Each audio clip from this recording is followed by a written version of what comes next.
अस्सलामुअलैकुम वरहमतुल्लाहि वबरकातुह। मेरे अजीज दोस्तों और साथियों, उम्मीद है कि आप सब खैरियत से होंगे। अल्लाह रब्बुल इज्जत आप सबको खुश रखे, अपनी हिफाजत में रखे। आज की ये वीडियो हमारे लिए, आपके लिए और तमाम मुसलमानों के लिए बहुत ही जरूरी है। देखिए, आज मस्जिदों, दरगाहों, खानकाहों से मुफ्ती सलमान अजहरी साहब की रिहाई के लिए दुआएं की जा रही हैं और कोशिशें भी कर रहे हैं और अमन व शांति बनाए हुए हैं। और वहीं दूसरी तरफ बहुत सारे नफरती लोग मुसलमानों के खिलाफ, उलमाए इस्लाम के खिलाफ जहर उगल रहे हैं, मुसलमानों के खिलाफ उल्टी सीधी बातें कर रहे हैं। एक लेडी जिसका नाम है काजल हिंदुस्तानी, नवापुर जिला नंदुरबार महाराष्ट्र से क्या बोल रही है। आइए देखिए मुसलमानों के खिलाफ, उलमा के खिलाफ कैसी जहरीली बातें कर रही है। पहले आप ये क्लिप देखिए। हिंदू बन जाओ, हिंदू से ही सामान खरीदो, हिंदू को ही नौकरी दो।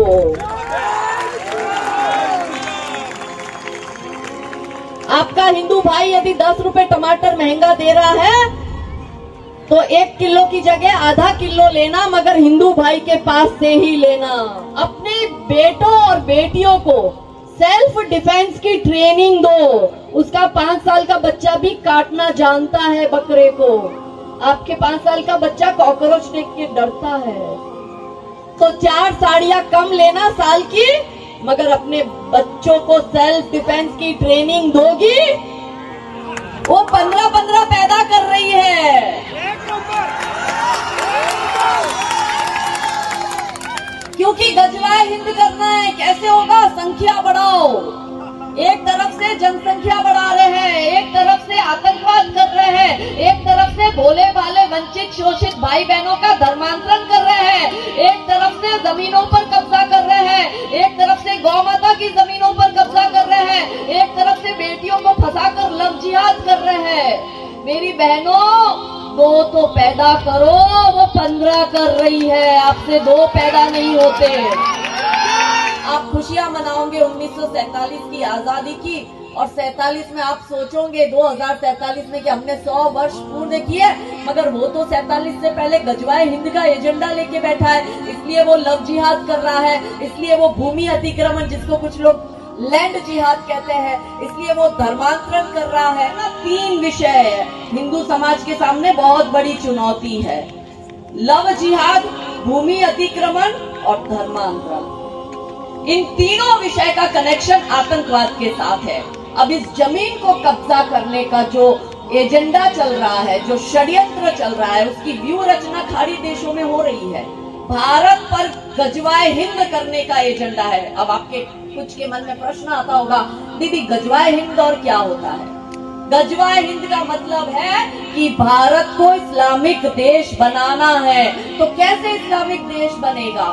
तो ये मैं नहीं बोल रही हूँ, ये इनका एक इस्लामिक संगठन पॉपुलर फ्रंट ऑफ इंडिया और इनके बहुत सारे मौलाना मौलवी बोल चुके हैं कि 2047 से पहले भारत को इस्लामिक देश बनाएंगे। इस्लामीकरण करना है, इसलिए आप लव जिहाद, भूमि अतिक्रमण, धर्मांतरण करो।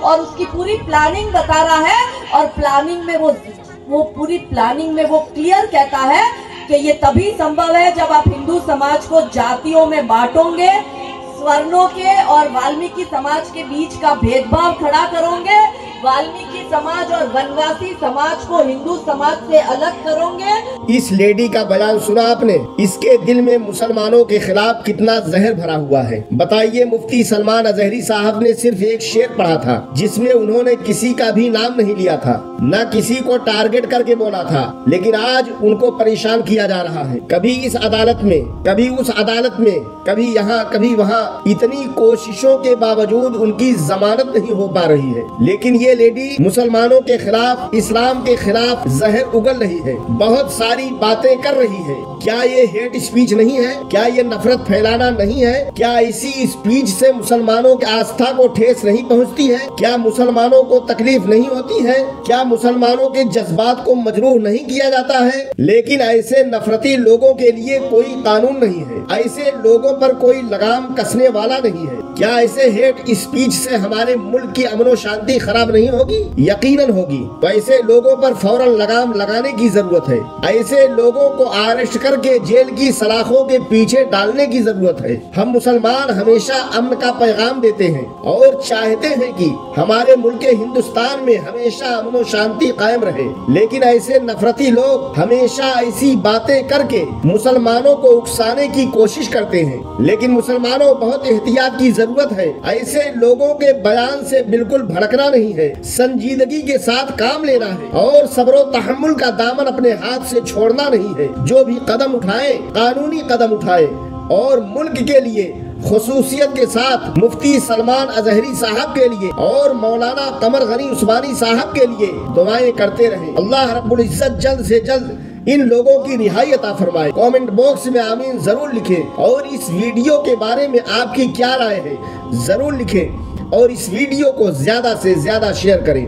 अस्सलामु अलैकुम।